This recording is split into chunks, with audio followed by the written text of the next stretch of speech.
Road, રસ્તા, ગટર, પાણી કોઈ પણ જાતની પાયાની સુવિધાઓ અમારી સોસાયટીમાં નથી.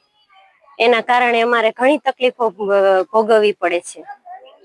બાળકોને સ્કૂલે જવામાં પણ તકલીફ પડે છે. સ્કૂલ બસ રોડે આવે, અંદર લેવા નથી આવતી. તો વરસાદ ચાલુ હોય ને તો એ બાળકોને પલળતા ઠેઠ રોડ સુધી જવું પડે છે. એટલે ઘણી પરિસ્થિતિ છે અમારી સોસાયટીમાં. વરસાદ થયો ને પછી તો કોઈ ભયંકર પરિસ્થિતિ છે.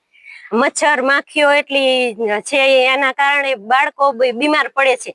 મારા દીકરાને જ કાલે રાત્રે આખી રાત ઉલટીઓ થઈ છે. અત્યારમાં દવાખાને લઈ જઈને પછી સ્કૂલે મોકલો.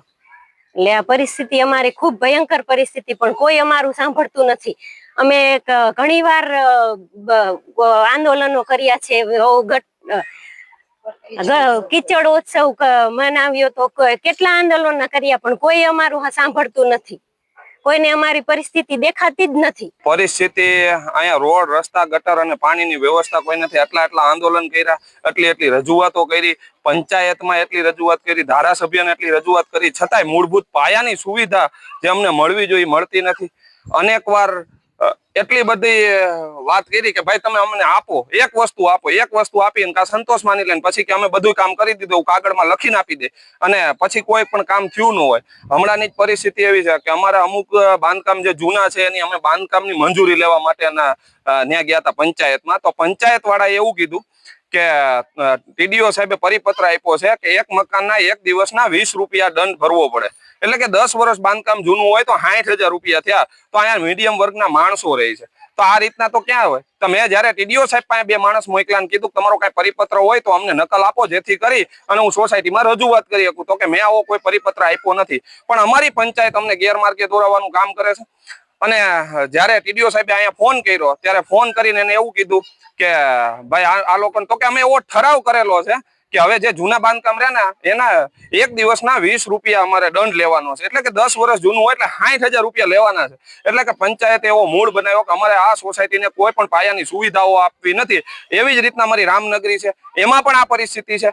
જો બાંધકામની મંજૂરી બીજા વિસ્તારમાં બધે આપશે પણ અમને નહીં આપે. એટલે કે અમે આંદોલન કરીએ છીએ, અમે આ માંગણી કરીએ છીએ. એના કારણે સરપંચે મૂળ બનાવ્યો કે આ લોકોને કોઈ પણ કામ દેવા નથી. જ્યારે મત જોતા હતા ત્યારે બધા અહીંયા આવતા હતા, અને મત વયા જાય તો કે આ ગામના નથી. એટલે આ તો ક્યાંની પરિસ્થિતિ? અને આવી રીતના કેમ અમારી યારે જ કેમ કરવામાં આવે છે? અને અહીંયા નથી એમ્બ્યુલન્સ આવતી, નથી રિક્ષા વાળા આવતા, કે નથી સ્કૂલ બસ આવતી. તો આ પરિસ્થિતિમાં અમારે જીવવું કેમ? અહીંયા અમારા બાળકોનું ભવિષ્ય બગડી રહ્યું છે. આમ મોટા બળંગા ફૂકે છે કે વિકાસની વાતો કરે છે. તો કયો વિકાસ? એ વિકાસ ક્યાં છે? અમે એ વિકાસ નહીં ગોતીએ છીએ, પણ ખરેખર અમે આ પરિસ્થિતિ ભોગવીએ છીએ. અને જ્યાં અવાજ અમારો પહોંચે ત્યાં તમે મીડિયા વાળા પહોંચાડો, જેથી કરીને અમને પાયાની સુવિધાઓ મળે. અમે ગરીબ માણસ છીએ, અમારે વસ્તારી માણસ, નાના છોકરા છીએ. હવે અમારે પાણીના ટાંકા મગાવવા પડે છે. રોડ રસ્તા નથી હારા. તમે જુઓ તો કાદવ કીચડમાં અમારા છોકરાને ભણવા કેવી રીતે મોકલવા? જાય તો જાય ક્યાં? પાણી નથી આવતું, તમારે બહારથી પાણી ટાંકા મગાવવા પડે. નથી કોઈ જાતની સુવિધા.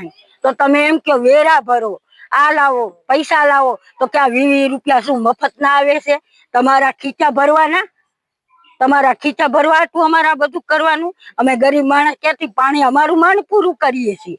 20 રૂપિયા આપો, તમે આ મંજૂરી ન આપો તો તમે આનો પ્લોટ શું કામ તમે જે વેચ્યો ની આગળ તમે બધું કરાવ્યું શું કામ? 1000 રૂપિયાનો ટાંકો આવે છે. અમે 15 ટાંકા મગાયા. અમારે નળ જોઈશે, પાણીની લાઈન જોઈશે, રોડ રસ્તા જોઈશે, ગટર લાઈન જોઈશે.